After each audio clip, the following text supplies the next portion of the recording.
Hello, this is Schizofenik, and in this video, I'll be taking a special look at the highs and lows of the Alien, Predator, and AVP films to see which franchise has proven more successful over the years. It all began in 1979 as an iconic franchise hatched into existence with the opening of Ridley Scott's Alien. Even before its release, the intelligent marketing had audiences heavily anticipate the movie with the slogan, "In space, no one can hear you scream." The action was mostly set on the commercial spaceship the Nostromo, however things would go awry when the crew encountered an alien on a remote planet that eventually laid waste to all but Warrant Officer Ellen Ripley, played by the film's unlikely protagonist, Sigourney Weaver. In order to complement the relatively unknown heroine, the film had a strong supporting cast that gave the characters clearly defined roles. The mise-en-scène has become so iconic that it helped define the science fiction genre, with many movies adopting these now generic conventions.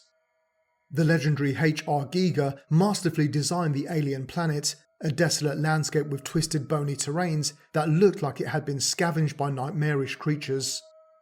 The abandoned spaceship known as the Derelict continued the biomechanical aesthetic and looked like a place where the film's yet unrevealed monster belonged. As the unwary characters ventured into this unknown vessel for answers, more enigmas were raised, such as the space jockey, a massive 24-foot fossilized alien beast. The mysterious hole in its chest would serve as the only ominous warning of the horrific events to come. In the following scenes, Giger's true monster was revealed to us in 3 stages. Firstly, we had the facehugger that attacked the executive officer Kane, played by John Hurt. However, the most gruesome revelation was with the chestburster, which dramatically erupted from Kane's chest in one of the most shocking scenes in cinematic history. Lastly, the monster's final stage, at least in this film, was in the form of the xenomorph drone, which attacked the engineering technician Brett in another terrifying moment. With the monster now loose on the Nostromo, a film which was about expansive exploration immediately became a claustrophobic horror where the characters were trapped within their very own sanctuary. The entire crew were horrifically hunted down in this deadly game of cat and mouse until the heroine finally managed to destroy the alien threat. Unlike some of the films of today, this female lead had no feminist agenda and only enhanced the plot. This character has since inspired a new wave of female action heroes that have graced our movie theatres. Aside from the film's enthralling events, Alien was also loaded with visual motifs such as the fear of sexually transmitted diseases and political controversies like Watergate. This was symbolically exhibited through the treacherous science officer and android Ash, as well as the corrupt company Wayland, who saw the crew as expendable in their pursuit of the alien. This cinematic masterpiece has stood the test of time and is revered as a science fiction classic that has both revolutionized and helped popularize the genre. As a result, Alien is a massive high for the franchise that has no low points.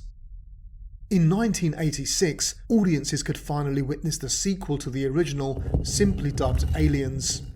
The film's title and campaign line, "This Time It's War," not only promised more aliens, but more action as well.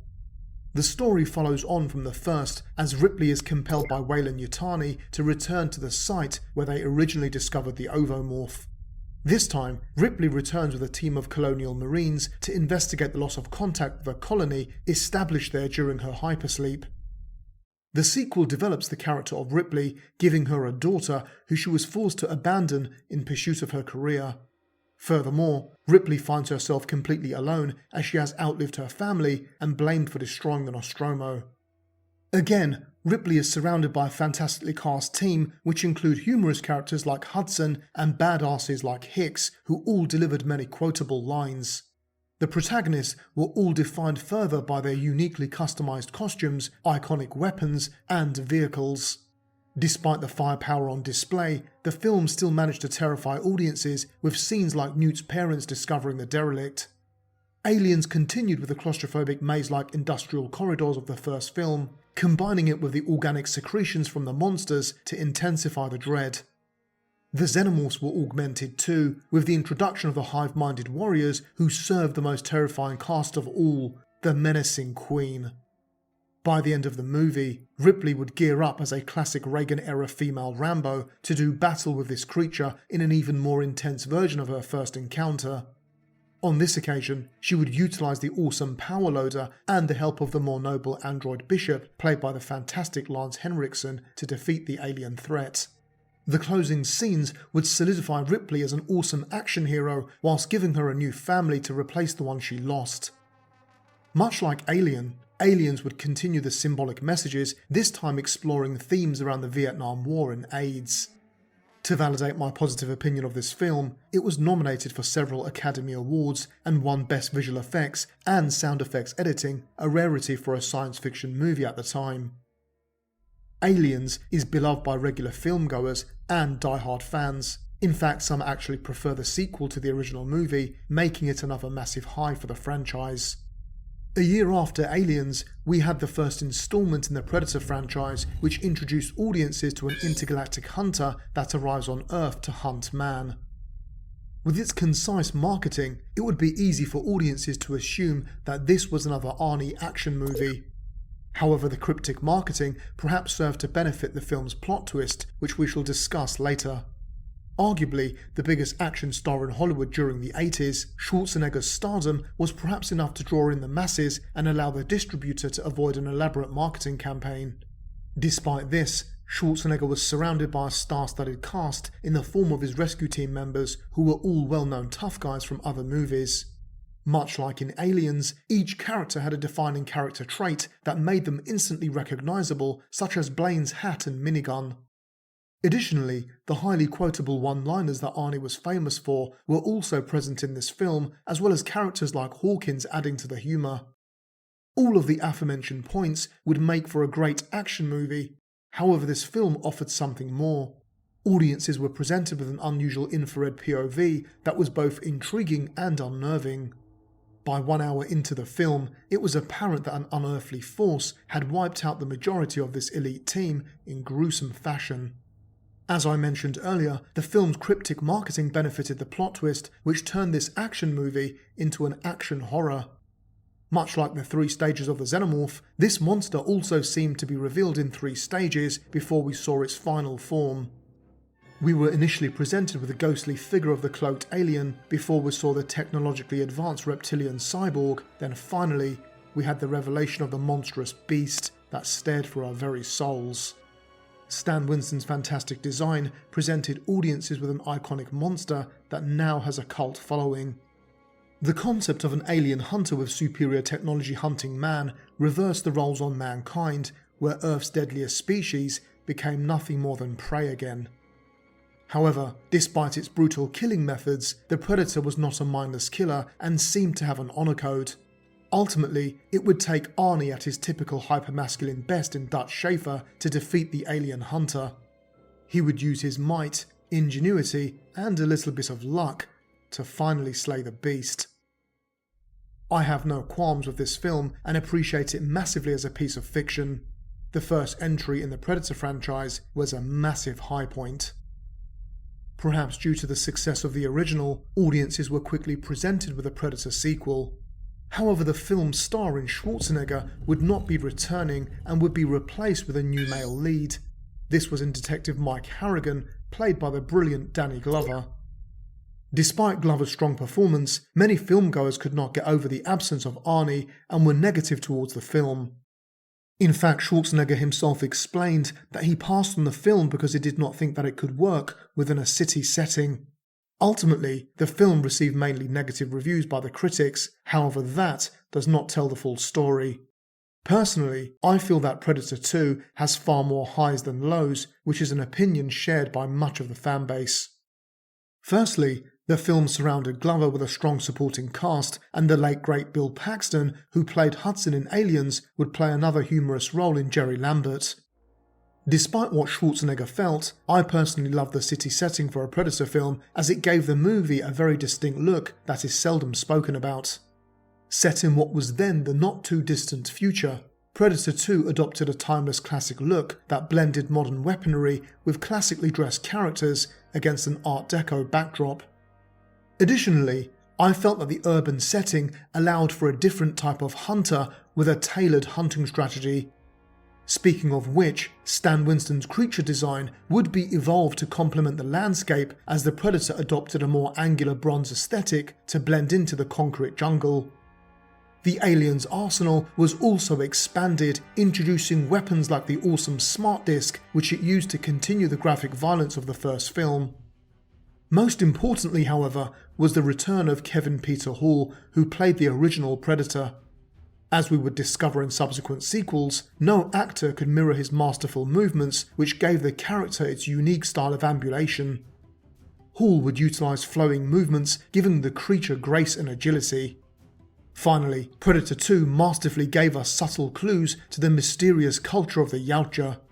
As Harrigan followed the city hunter into its spaceship, we got a glimpse of its world, an almost Aztecian design with rising steam and warm orange hues which perfectly suited the character's preference for hot environments.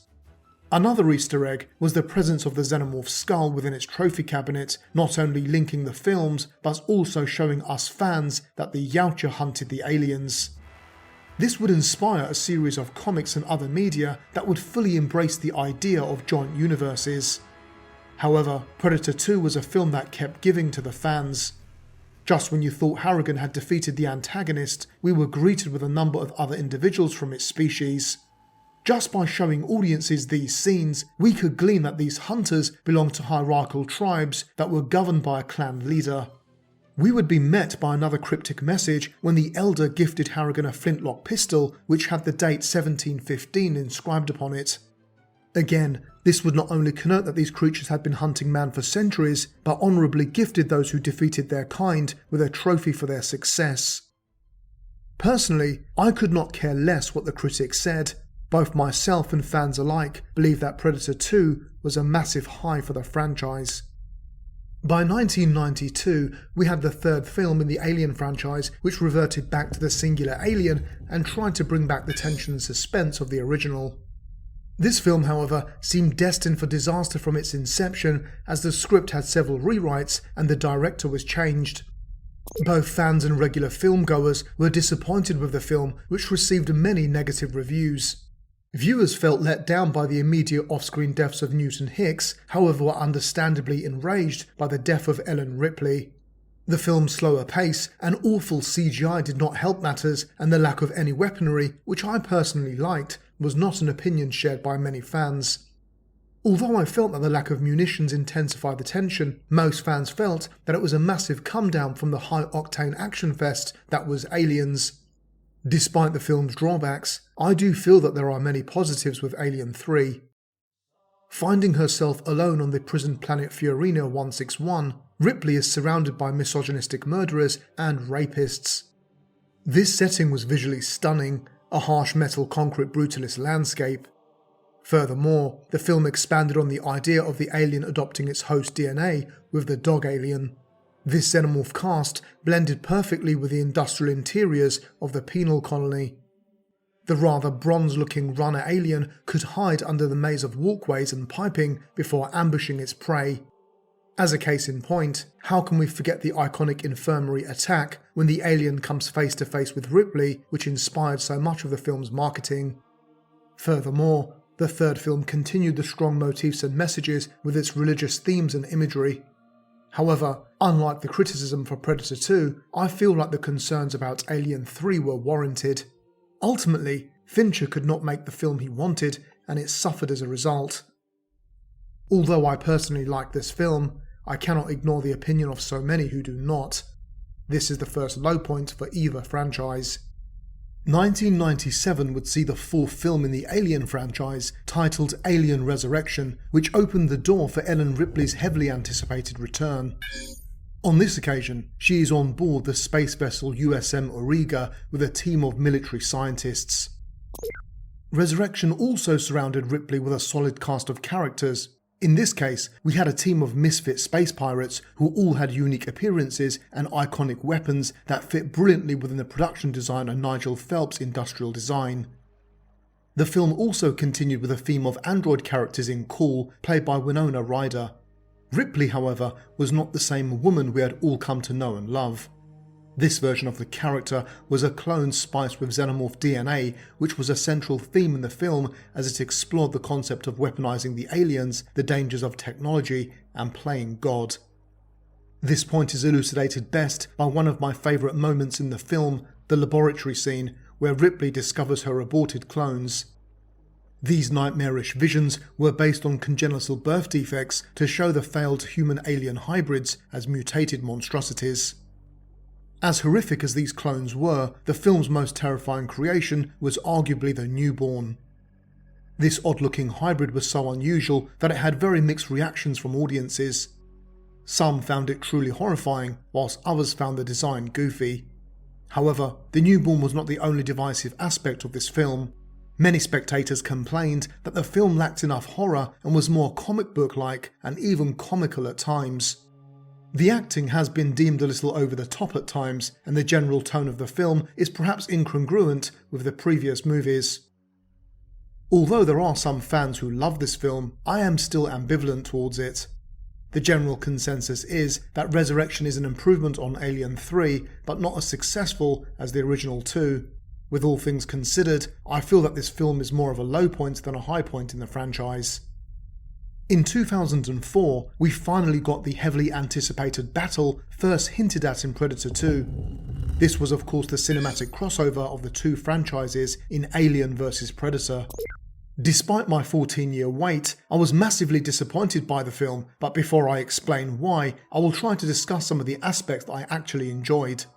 The film continued the idea of the rite of passage hunt, following 3 unblooded Yautja who had to slay a xenomorph and survive the trial to become blooded hunters. Perhaps inspired by ancient alien conspiracy theories, the film added the concept of Yautja building pyramids and being worshipped as gods, an interesting idea that had not been explored in the comics. Although this notion had much potential, it was executed badly in my opinion.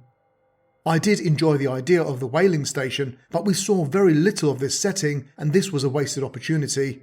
It was also great to have Lance Henriksen return and connect the franchises in his portrayal of Charles Bishop Wayland. Aside from my aforementioned points, the film seemed to disappoint in so many ways. Firstly, I felt that the characters were poorly cast and the acting left much to be desired. There were few characters that I actually cared about, so their deaths meant very little. This also includes the demise of the Predators, which I will come to later. Unlike the Alien franchise, the film lacked horror and suspense, offering the audience very few scares. Moreover, the events unfolded too quickly as an array of characters were crammed into a running time of only 100 minutes. However, my biggest point of contention was with the Yautja themselves. As I alluded to earlier, the absence of Kevin Peter Hall meant that the Predators did not move in the way that he had previously established.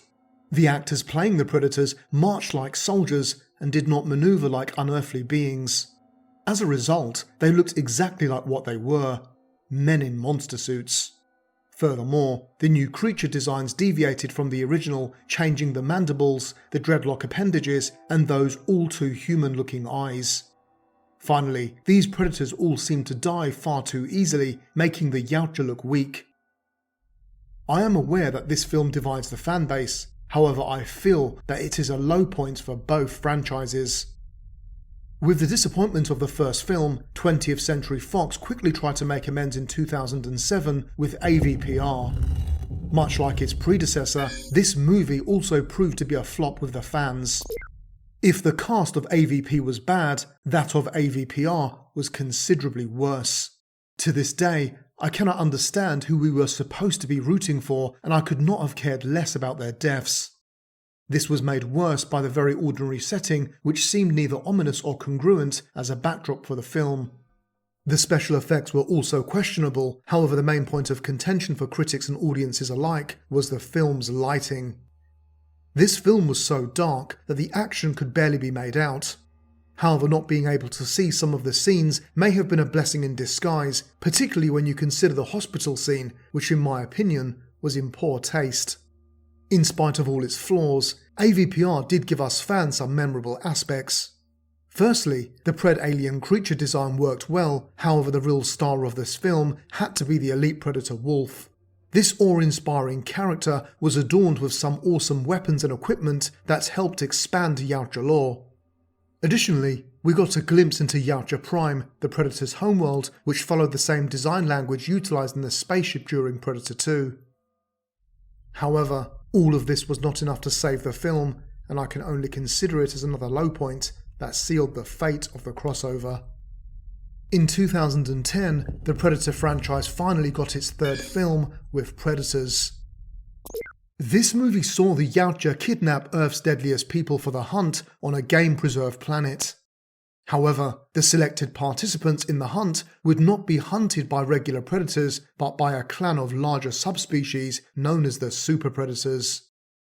One of the few moments that I actually liked was the help me scene as Cachillo was abducted and used as bait to lure the rest of the humans into their cunning trap. This moment was genuinely eerie and a return to the more horrific aspects introduced in the original movies. Aside from that, however, I felt that this film had so many flaws. I found the constant references to the initial film with Old Painless, the Jungle Hunter, the quoted lines etc. far too cheesy and unnecessary. Additionally, the so-called super predators did not seem all that super in appearance or ability and were all killed by a hashed-together team of people. For me, this lessened the deadliness of the Yautja and made them look weak. Aside from Mr. Black, the predators received very little screen time and we hardly got any insight into these hunters. The lack of creativity with the creature designs also extended to the game-preserved planet, which looked too much like Earth in my opinion. There was so much scope to create something truly eerie, perhaps like a lava planet, but it is possible that this was avoided to save on the budget. I know that my opinions about this film will anger many fans, but I have to be honest about the way I feel. However, I cannot let my opinion override the majority, and the general consensus is that Predators was received positively by most fans. As a result, I will put my views aside and accept this as a higher point in the franchise. In 2012, Ridley Scott returned to the franchise with the prequel to Alien titled Prometheus. For me, this film was a true return to form for the Alien franchise, as it was refreshing to witness an epic space film with a fantastic cast. The mise-en-scène, music and cinematography was truly magnificent and a pleasure to behold. The film continued the theme of a strong female lead with Naomi Rapace as Elizabeth Shaw. However, in my opinion, it was Michael Fassbender as the android David who stole the show. The movie was sold to audiences as the backstory to the space jockey from the first film, but its title suggested much more. Prometheus lived up to its name, exploring sophisticated themes around the origins of life, science versus religion, creation, and Greek myths. The black goo as a substance that could both create and destroy added to the mystery around the possible creation of the xenomorphs. This was particularly the case with the Deacon, which looked like an early unevolved form of the xenomorph. However, as much as I enjoyed this film, I have to confess that it did have its flaws. Many fans complained that there were not enough xenomorphs, but I think that they missed the point. However, some criticisms that I actually agreed with include the design of the space jockey, which did not look enough like the elephantine creature in the first movie. I also agree that the film raised more questions than it answered, for example the ship not being the derelict. With all things considered, I do still believe that this film is a true high point for the franchise. By 2017, we would get the sequel to Prometheus, which promised to answer many of the questions fans had. Unfortunately, Covenant was also met with a lot of negativity, as it seemed to focus too much on the star of the first film, David, who was now responsible for creating the xenomorphs as opposed to the engineers. In fact, the film seemed to move away from the engineers entirely and, due to fan pressure, focused on the xenomorphs instead. Many were also disappointed in the film's failure to explore the story of David and Shaw, which was where Prometheus ended. However, not everything about this film was negative, as it continued to explore some very interesting ideas about creation. The Neomorph also had a unique character design, and I personally thought that Daniels made for yet another worthy heroine. As with any Ridley Scott movie, it was shot beautifully, however both myself and many fans of the franchise were left disappointed with the film. Despite this, however, the film mostly received positive reviews, so I will put my prejudice aside and accept that it was a higher point in the franchise. A year later, we had our fourth standalone Predator movie titled The Predator and directed by Shane Black. I will keep this very simple. After the opening sequence which showed promise, the film took a very sharp downhill turn from there and had no redeeming factors. I hated the poorly chosen cast, the awful acting, the unfunny jokes, the terrible stereotypical hero, the annoying characters, the nonsensical plot, the moronic fugitive, and the so-called upgrade predator that was so over the top. I could go on, but I think you get the point. Many fans of the films would agree that this was the lowest point for either franchise. In 2022, we had the release of the heavily anticipated Prey, a film that many fans hoped would undo the mess caused by the Predator. We finally had a film that was set in the past, something I had been advocating for many years.